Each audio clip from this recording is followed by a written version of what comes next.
that started. So we are picking up. We're going to pick up in 1 Samuel again. We left off at the end. We left off at verse 15 Wednesday night, and we're going to do our best. We should finish up the rest of the chapter this morning, and then hopefully Wednesday night we'll conclude the book of 1 Samuel by looking at the death of Saul in chapter 31. But if you haven't been with us, 1 Samuel chapter 30, we talked about this is sort of a part of the final major section of the book that focuses on David being apart from Israel and how that affects Israel, and also the type of man that David is now that he's been driven out of his homeland.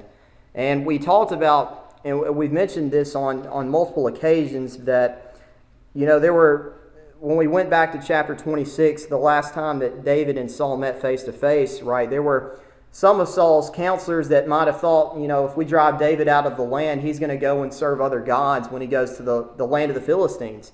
And we know that that wasn't the case. In fact, sort of the exact opposite happened, right? As David left Israel, David continued to grow stronger spiritually, but Saul, on the other hand, because David, the man of God that's not there, Saul continued to weaken spiritually, so much so that in chapter 28, the final moral principle that he held, that they were not to participate in these idolatrous practices of calling on the dead, Saul completely rejects that, right? And he betrays his last moral principle in order to try to get some counsel from God. And we talked about what happened there. Obviously, God was not pleased with what Saul was doing. But on the other hand, David, of course, was growing stronger and stronger, not just physically, but also spiritually. And what we left off in chapter 29 was, again, it seems like David, who's serving in the army of the Philistines, it almost appears like he's going to go and be a part of the group of Philistines that wind up killing Saul in chapter 31. But we saw in chapter 29 that didn't happen at all. David, even though he is a commendable man, the king of Gath noted that David's a great man, he did nothing wrong, yet the Philistines tell David and his men to go home. Don't be a part of it. Go back to Ziklag. And they do that, and the end result is that David will not have to be in a position where he has to fight against the Israelites. And that's important when it comes into 2 Samuel, when we talk about when David becomes king. But in chapter 30, we read about what happens with David now that he's not with the Philistines. And it turns out that David was actually helping Israel. He was defeating the enemies of Israel, the Amalekites. And we talked about what happened, that when they arrived back to Ziklag, the Amalekites had basically destroyed the city. They had taken the women, the children captive. They took all the spoils captive. And David's own men, who were so upset in verse 6, again, David had to deal with men that wanted to put him to death. They wanted to find somebody to blame, and in their mind, we're going to put David to death for what has happened. But David, as we talked about, David consulted God. In verse 6, the Bible says that David strengthened himself in the Lord his God. And David, instead of worrying about the problem, gave the problem over to God. He communicated to God through the ephod, through Abiathar. And as a result, we see what happens. God makes a promise that they are going to recover everything. So they're on their way. Verse 11, they meet an Egyptian servant who was a servant to one of the Amalekite men. They find him. They give him the goods and things. We talked about in the book of Leviticus, part of the responsibility of the Israelites was to show kindness to the stranger, especially those that were not Canaanites. And that's what David did. And we're in the process of looking at how this Egyptian servant is leading David to find the Amalekites. And as we talked about Wednesday night, that's important because we mentioned how the Amalekites, they're not a settled group of people. They're on the move a lot. And so it's harder to find them because they don't have, they don't have settled cities. And so where we pick up, the Egyptian servant is about to bring David to where the Amalekites are at, and we'll see what happens once David arrives there. All right, so let's pick up in verse 16 of chapter 30. right? And when he had brought him down, behold, they were spread abroad upon all the earth, eating and drinking and dancing because of all the great spoil that they had taken out of the land of the Philistines and out of the land of Judah. All right, so one thing you note about verse 16, right? The Egyptian servant kept his promise, right? But that's the emphasis. And when he had brought him down, this is the servant bringing David down. And you remember what the guarantee was, right? Back in verse 15. David, I will bring you to where the Amalekites are, but you have to spare me, right? Don't allow me to perish in battle. Don't put me to death for it. And naturally, David, it appears, upheld that promise. And it does suggest something to us about the need to show kindness, right? David showed kindness here to the Egyptian servant. The men of Keilah, if we remember back in chapter 21, when David saved the inhabitants of Keilah from the attack of people outside of Israel, the men of Keilah decided to turn on David and hand him over to Saul. And we talked about how in that moment that was a sign of great distrust, or a great sign of not showing a proper sense of gratitude, because David had just saved these individuals from being invaded and they turn on him so quickly. The Egyptian servant's a good example of what kindness can do, the end result of it. All right, David's kind to the Egyptian servant, and he in turn leads David right to the men, leads David right to the Amalekites. And that's something to think about. One of the good things about showing kindness to others, not only is it pleasing to God, but it also can create a sense of trust, right? And that's what David creates here. That's what the Egyptian servant does for David by bringing David down to where the Amalekites are. Now you note how the Amalekites have responded, right, about what they've done, right? They were spread abroad upon all the earth, eating and drinking and dancing, because of all the great spoil that they had taken out of the land of the Philistines and out of the land of Judah. Now, we talked about why the Amalekites would do this sort of thing, right? The reason why they raided territories. And again, that was in large part because they don't have settled cities. And if you don't have a settled city, you generally don't have settled agriculture. Generally, you don't have you don't have farms and things like that. You basically are living off the land, or you're taking from others what you can get. And that's what the Amalekites sort of have to do. Now, we've talked about before that at times in the Old Testament, at times with the Israelites, they had celebrations centered around the harvest. We might sort of think about it in a way, you think about payday, for instance. I know a lot of people are paid twice a month, and I know a lot of people have the practice that once they get paid on that certain day, they'll go out and have a nice meal with their family to sort of celebrate the idea of getting paid. In a way, it sort of works the same way with harvest. Whenever they had the harvest, they had a lot of food coming in. It was a natural time to celebrate. Well, with the Amalekites, whenever they would raid these territories and they would take in all these spoils, naturally you would have a celebration with it. And that's what's going on here. But it is interesting to note in the book of 1 Samuel, when the enemies of God are often celebrating, it doesn't last very long. In chapter 25, we talked about Nabal, right? And how Abigail had talked to David. David had relented. He wasn't going to take Nabal's life. Abigail got back home, and Nabal's sitting there eating and drinking, having a feast, and acting as though nothing's wrong. And we know later on that Nabal perishes. Well, likewise here, the enemies of God are celebrating. They've taken from the people of God, and it seems like they're going to win. But we'll see in verse 17, they don't win at all. And this point can be true for us, or this point can be true that when we think about it as well. There are a lot of wicked people that rejoice in this life. There are a lot of wicked people that rejoice in this life. Sometimes they rejoice at the expense of us, right? Maybe we are taken advantage of by somebody. Maybe somebody is rejoicing because they've done us harm. We've lost something and they've gained something in the process of that.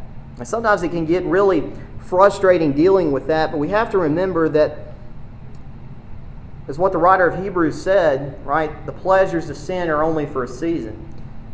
In Hebrews 11:24 through 27, the Hebrew writer is talking about Moses there, and he said that Moses chose to suffer with the people of God rather than to enjoy the temporary pleasures of sin for a season in the house of Pharaoh. That's what David chose that's what Moses chose, because he understood the end result would be better. Same thing we can think about for us as Christians. Sometimes it seems like the wicked do well in life, but that doesn't last permanent. In verse 17, we see why. David comes down, verse 17, David smote them from the twilight, even unto the evening of the next day, and there escaped not a man of them, save 400 young men, which rode upon camels and fled. Now, one thing that is interesting to point out here, right? David, right, killing the Amalekites, one thing it is interesting to note here is that 400 young men escaped. Right, 400 young men which rode upon camels that they fled. They weren't killed in the battle. And as I was thinking about this verse, I thought about what the command was given to Moses. Right, in Exodus 17, Deuteronomy chapter 25, the command that God gave to the Israelites was to wipe out the Amalekites, to blot their name out, to completely destroy them. We know in this, and we're going to flip back to chapter 15 today, because there's a lot of comparisons between how David and Saul handled the Amalekites. But think about Saul, right? Saul had the same command. He had the same opportunity, right, in 1 Samuel chapter 15. And just go back, if you would, to that chapter, and we want to point out a couple of things that sort of show the difference between David and Saul. Right, so verse 15, Samuel also said unto Saul, the Lord sent me to anoint thee to be king over his people, over Israel. Now therefore hearken thou unto the voice of the words of the Lord. Thus saith the Lord of hosts, I remember that which Amalek did to Israel, how he laid wait for him in the way when he came up from Egypt. And that references back to Exodus 17, where the Amalekites attacked the Israelites from the rear, from their weakest point, something that God found to be completely reprehensible. Right? So Samuel reminds Saul what the Amalekites did. Verse 3, now go and smite Amalek and utterly destroy all that they have, and spare them not, but slay both man and woman, infant and suckling, ox and sheep, camel and donkey. And Saul was given that command, right, in chapter 15. Go and wipe out the Amalekites. Doesn't matter who they are, doesn't matter about their livestock, go and wipe them out. But in verses 17 through 19, we know that Saul doesn't fulfill that. All right, Samuel has rebuked Saul, verse 17. Samuel said, when thou were little in thine own sight, were you not made the head of the tribes of Israel? And the Lord anointed thee king over Israel. And the Lord sent thee on a journey and said, go and utterly destroy the sinners, the Amalekites, and fight against them until they be consumed. Wherefore then didst thou not obey the voice of the Lord, but didst fly upon the spoil, and didst evil in the sight of the Lord? And we know in that chapter, Saul loses the kingdom in part for that reason, because he did not utterly destroy the Amalekites like what was commanded to Moses. And that's the interesting thing to think about. If Saul was rejected as king for that reason, because he did not completely wipe out the Amalekites, a question that you have when you read verse 17 is, David failed as well, did he not? 400 men escaped. David did not fulfill the command to utterly wipe out the Amalekites because there are 400 men that had escaped. And so it seems like God is a respecter of persons. Right? I know Peter says in the book of Acts, right, God is not a respecter of persons, but you know, if you read through this, if you just read through this on the surface, it seems like David and Saul, it seems like David and Saul are guilty of the same thing. Well, this is important. It's a question to think about, but there's a reason why. There's a reason why there's a difference between David and Saul in these passages. And the importance is reading through verse 17 about how David's actions are described. Right? Again, David smote them from the twilight even unto the evening of the next day. The twilight even unto the evening of the next day. And the point that the writer, who's obviously inspired, is getting across here is that David was out fighting all day. He was out fighting all night. He was out fighting all day. And it just so happened that 400 of those men escaped, right? And that's the point that the writer's getting across. David may not have been able to completely wipe out the Amalekites, but it wasn't because he wasn't trying to be obedient to God, right? We could say David couldn't completely wipe them out because he just ran out of time. The difference between David and Saul is that in chapter 15, and Samuel pointed that out, Saul was sitting there knowing that the Amalekites still existed. As Samuel, when he came up and saw Saul, Samuel said, again, if you've utterly destroyed the Amalekites, why am I hearing the sheep bleating? Why am I hearing the cattle making sounds? Why is Agag sitting here when you have the opportunity to be obedient to God? And that's why Saul was punished. He had the opportunity to be obedient, but he decided not to act on it. David here did everything in his power to be obedient to God, to be obedient to that command. He just ran out of time. 400 men escaped. But David could not completely fulfill the command, but it wasn't because he wasn't trying to be obedient to God.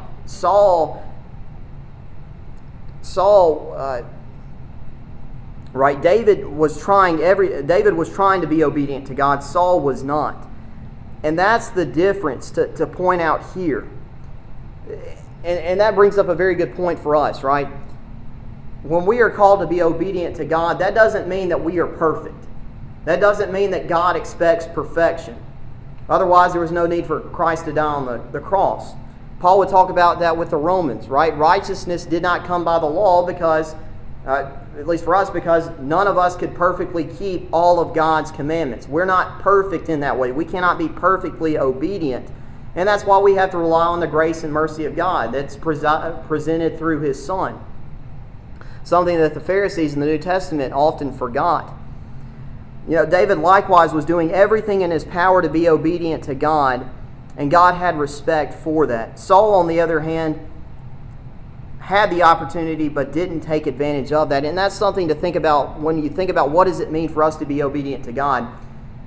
Sometimes we try to hold ourselves to perfection, but we have to recognize we're not going to be perfect. And sometimes that's okay because that means we have to rely on the grace and mercy of Christ. We have to rely on the forgiveness of sins. We have to rely on God's help because we can't do everything our own. And David recognized that. And when it comes to us being obedient, we have to keep that in mind. If we want to be perfect, it's not because we can do everything ourselves. We have to rely on God's help. And David understood that. And David also understood that he needed to be working towards that, to doing everything in his power to fulfill his end. And that's the same point for us with obedience, to do everything that we can to set the mark for perfection, but also at the same time relying on the help of God. Because that's how obedience is defined here.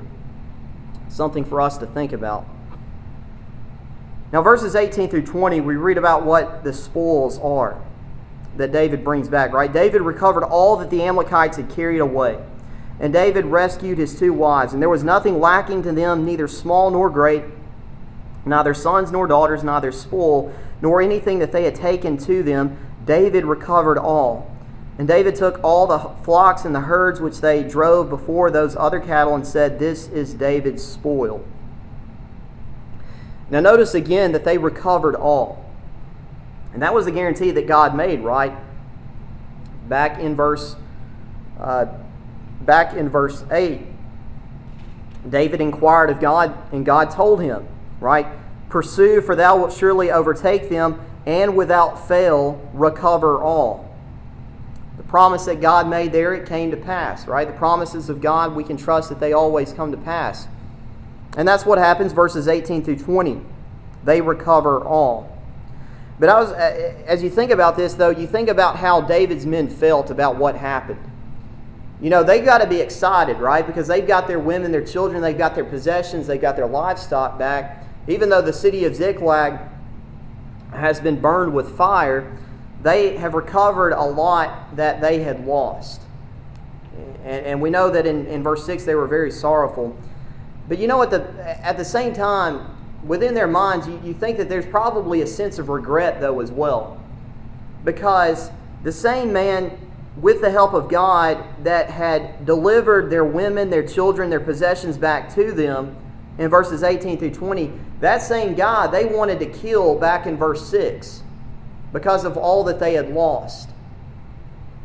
And if you're thinking about their position, they're joyful, but in the back of their mind, surely there's a sense of regret, right? The same man that has led us to victory, a couple of days ago, we were wanting to put him to death, to hold him responsible for it. And, that causes me to think about, whenever we get upset with people and we may not have all the facts, or we get upset very quickly and we don't think about the larger picture. I can use this example because Mom's here, but I had to have a cyst removed. I think it was a cyst, at least it's what the doctors thought. I had to have a cyst removed was it a week ago? A couple weeks ago? I think it's a couple weeks ago. And they had to go in there and they had to basically drain it. They had to squeeze all that stuff out. And they numbed it a little bit. But they didn't numb it all that much, and I could feel the pain from having that squeezed and all that stuff drained out. And I told Mom at the same time that whenever all that was going on, I did not like my mom very much, because my mom was the one that told me to go to the doctor to get that checked out. And because I was in so much pain, I didn't really like Mom at that time, because I hated having to deal with that pain. But I realized that it was infected, and I know that after that was over, and right now I feel good, but if I had not taken care of that problem, it could have led to something worse. And even in that immediate moment, whenever they were trying to fix that, I felt a lot of pain. I understand now that the end result of that brought about something good. And that's sort of the same idea here that we can get into our minds with David and his men. They were so upset with David in that immediate moment that if David had not acted and trusted in God and gotten counsel from him, they would not have been able to recover their women, their children. If they had put David to death in verse 6, they may very well have never seen their wives, their children, and their possessions ever again. And it goes to show us, whenever we get angry, it's a good idea to take a step back and to think about the entire picture. And that's what James brings out in James chapter 1, verses 19 through 20. And I will read that for a moment, because I think it ties in well with the benefits of sort of waiting on our anger, or trying to let our anger go away before we act. James chapter 1, verse 19, James says, "Wherefore, my beloved brethren, let every man be swift to hear, slow to speak, slow to wrath. For the wrath of man worketh not the righteousness of God." There's a lot of truth in that, right?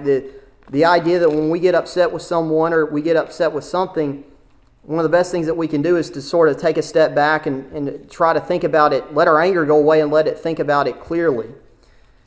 If those men of Israel had acted on their anger, again, they may very well have never seen their wives or children again. But because of David strengthening himself in God and because of God's help, these David and his men are able to recover all. Perhaps that's something for us to think about how David handled this. Now, in verses 21 through 25, and we're going to sort of sum this up quickly. We may bring a couple of things out Wednesday night connected to this, but notice how David handles the spoil. Right? Verse 21, David came to the 200 men. Right? So we remember that David originally had 600 men. 200 were left behind at the brook Besor because, as the verse indicated in verse 10, they were faint, or they were not able to keep going. So they stayed behind. Well, David comes back to this brook. He meets with the 200 men. And as the verse says, that they went forth to meet David and to meet the people that were with him. And when David came near to the people, he saluted them. Then answered all the wicked men and men of Belial, of those that went with David, and said, Because they went not with us, we will not give them aught of the spoil that we have recovered, save to every man his wife and his children, that they may lead them away and depart. So the perspective of the 400 men is, we went and did all the fighting. right? David, we went and we actually killed the Amalekites. We had to put up with that bloodshed. And their perspective is, since we put up with that bloodshed, we're entitled to more of the spoils, right? That they can have their wives, they can have their children and their own cattle, but all of this extra stuff we can keep, is their perspective. But know what David said, verse 23. Then said David, Ye shall not do so, my brethren, with that which the Lord hath given us. With that which the Lord hath given us, who hath preserved us, and delivered the company that came against us into our hand. Now, I mentioned that there are a lot of comparisons between chapter 30 and chapter 15, and this is one of them, how David handles the spoils of war. You remember back in chapter 15 that Saul's perspective was that, he could do whatever. He allowed the people to partake of the spoils, at least to spare the best of the flocks of the Amalekites, when Samuel's command, as we read at that beginning of the chapter, was not only to wipe out the Amalekites, but also to kill the livestock, all of it. Don't even take the best of it. But Saul allowed the people to take the best of the livestock. Saul took some for himself, and basically Saul's perspective is that we have the right to take it. But David's response here, when it came to taking the spoils of the Amalekites here, is, it's not ours, right? God gave this to us. Right? It was God who told us where the Amalekites were. If we didn't have the help of God, we don't recover all of this stuff. And David has the proper perspective. The spoils of war, it belonged to God, which the Lord hath given us, who hath preserved us, and delivered the company that came against us into our hand.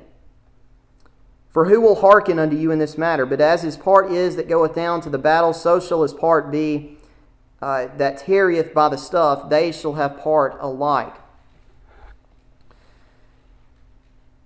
Note also here about something else we can point out, a comparison between David and Saul, was the matter of personal responsibility. Right? When Samuel approached Saul in chapter 15, Saul basically put some of that blame on the people. Right? People wanted the best of the flock. The people wanted that. Right? They're the reason why all of the livestock is still here. And that was Saul's perspective about it. Well, it was the people's fault, right? It wasn't my fault. The people spoke. And listen,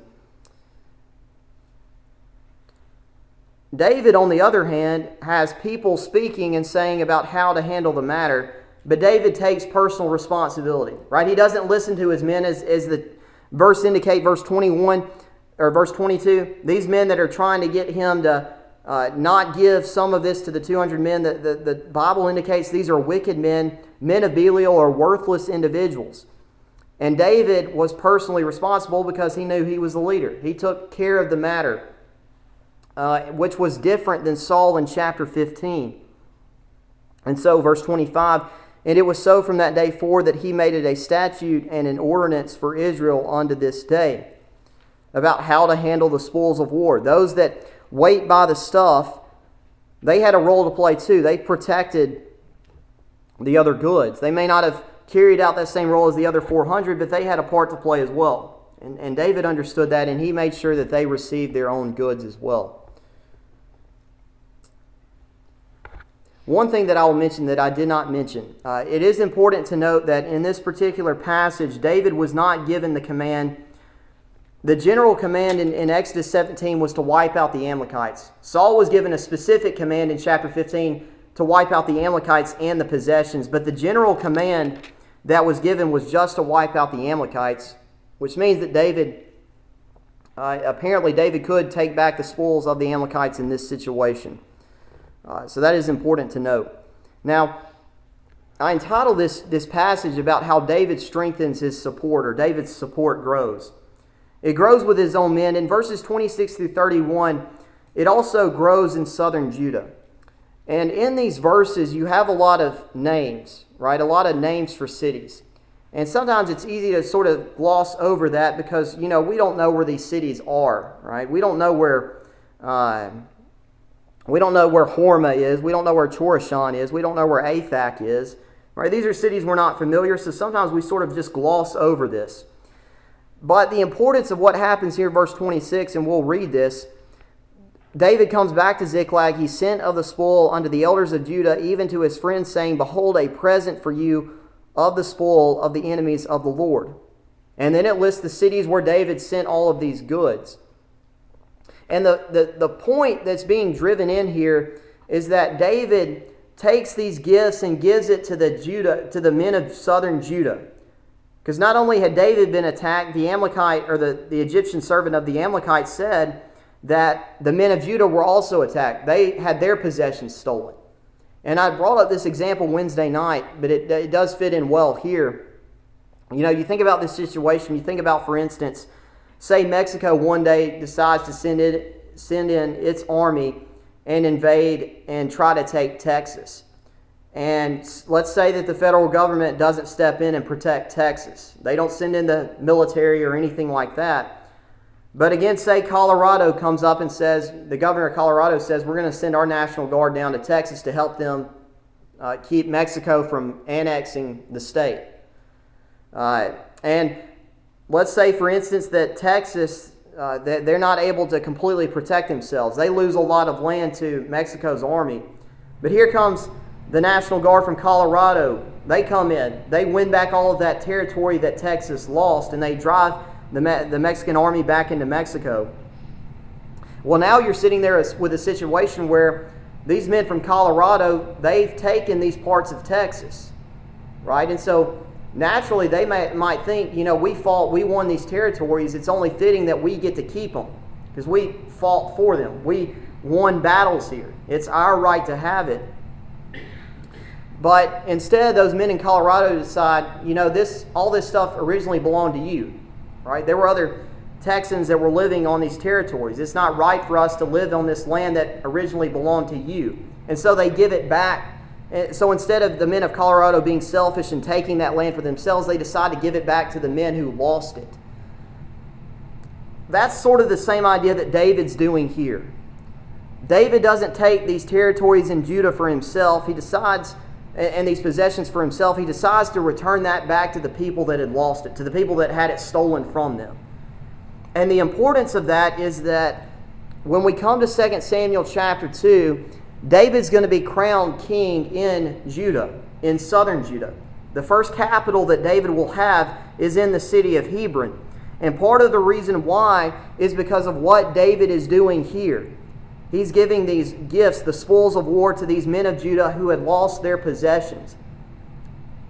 And just like, if we say that Colorado-Texas example, if those men of Colorado decide to give those territories of Texas back to other Texans, those men of Texas are going to be pretty grateful, right, for what Colorado has done, because they gave them back what they had lost. Same idea here. The men of Judah are going to be grateful to David for returning to them all of the goods, the spoils that they had lost from the Amalekites. And the end result of that is David is going to have a lot of support in southern Judah for this very reason. And we'll bring that out when we come to 2 Samuel chapter 1. But that's verses 26 through 31. That's the importance of that section. David's support, political support, grows in southern Judah because of his selflessness. And that's where we'll leave off at this time. We'll pick up in chapter 31. Are there any comments or questions on what we've talked about this morning? You know, the principle still, we see it in our military and so forth today, that the support troops are important to the ones that are in battle. Yeah. Because if you go to battle, say in a tank division, and nobody's able to supply you with fuel, yeah, those tanks don't move on their own. Absolutely. So you have to have that support. Yeah. Very important. So they are just as much as guys fighting. Absolutely. Yeah, everybody has a part to play in. Everybody has a part to play when it comes to war. We talk about that a lot in American history. Whenever we talk about World War I, World War II, we spend a considerable amount of time about what was going on in the United States to help support the war effort, because it was just as important as the men that were fighting over there, making sure they have everything that they needed. And David recognized that, and that's why the 200 men received of the goods, because David recognized their worth. A great point brought out there. there are no other comments, Wednesday night we're going to pick up with chapter 31. I'll have a map to help illustrate. I didn't have a map today, but verses 26 through 31, I'll have a map to help illustrate that, about where those territories are. But we'll go ahead and stop here for now, but thank you for your time. Thank you for your attention.